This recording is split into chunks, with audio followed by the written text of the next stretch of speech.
Alright, so here we are in the new car testing out the Elite Drive throttle controller. So, like I said in my last video, it just literally intercepts the pedal signal. So easy to fit in. I mean, it's like 5 minutes, and then you route where you want the controller to go. I mean, I couldn't find anywhere that I could route the cabling nicely through here, so that should do there. Now, I've had a quick look at it already, and I mean, it's got way more options than you need compared to the Ultimate 9. Now, what the Ultimate 9 has is obviously the 9 Ultimate options and 9 economy options. This has got, like, what do we got? If we start from sport, you got 9 on sport, 9 towing, 9 race, 9 auto. I'm trying to avoid the glare here. Economy, 4x4, normal, road, and back to sport.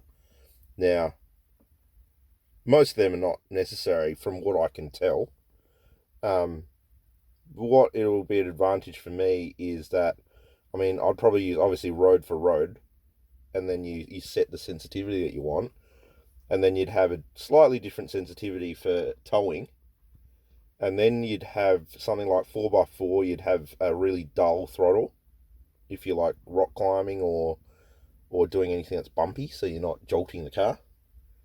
So, I mean, what does it end up being? 1, 2, 3, 4, 5, 6, 7, 8.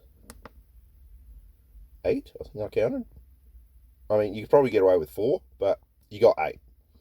Now, so far, I don't think any of the options have anything unusual that's different. Like, for example, if we have road and sport, it's pretty much the same thing, I'd say.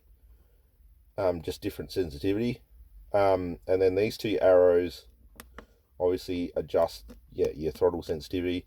AT stands for automatic transmission, and you have MT for manual transmission. And then you've got this little bar here, basically.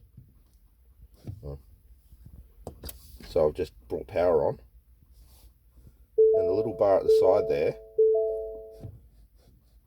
is just showing you how, well, so you can see real time the sensitivity of the throttle. Okay, so I could drive, but yeah, that's just a brief rundown of what we're looking at.